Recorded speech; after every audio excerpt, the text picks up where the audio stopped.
સુરતમાં આરટીઓની file download કરાવી ઠગાઈનો case. Jamtara ગેંગના લીડર સહિત 3 આરોપીઓ ઝડપાયા। ઝારખંડથી ફિલ્મી ઢબે ઝડપાયેલા આરોપીઓએ ફોનમાંથી ડેટા કર્યો ડિલીટ। ડુમ્મસના વૃદ્ધ પાસે એપ ડાઉનલોડ કરાવી મોબાઈલ કર્યો હતો હેક। એપ્લિકેશન બંધ થતાં જ કાર્ડમાંથી 2.5 લાખના કરાયા ટ્રાન્ઝેક્શન। સાયબર ક્રાઇમે પશ્ચિમ બંગાળથી 3 આરોપીઓની ધરપકડ કરી। આરટીઓની ફાઇલ ડાઉનલોડ કરાવી ફ્રોડના અનેક ગુનાનો ભેદ ઉકેલાય તેવી શક્યતા।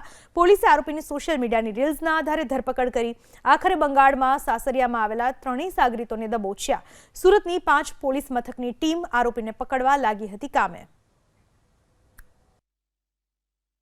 હજી તપાસ કરીને હ્યુમન ઇન્ટેલિજન્સ મારફતે આરોપીને ફરીવાર લોકેટ કરી બીજા ગામમાં જે જામતારામાં આવે છે ફોફનાથ કરીને અને ત્યાંથી લોકલ પોલીસ સાથે સંકલન કરી મિડનાઇટમાં એ લોકોએ મોટી ઓપરેશન 5 થાનાની પોલીસને લઈને ઓપરેશન કરી અને બંને જગ્યા આરોપીના જે પોતાનો ઘર હતો એ જગ્યા અને જે જગ્યા એમને લોકેટ કરવામાં આવ્યું એ જગ્યા બંને જગ્યા સાથે સાથ રાતોરાત ઓપરેશન કરીને આરોપીને ઝડપી પાડવામાં આવ્યું છે અને 3 આરોપી મળ્યા। એમની સાથે જે 2 આરોપી છે એ બંને પણ ઝડપી લેવામાં આવ્યું છે।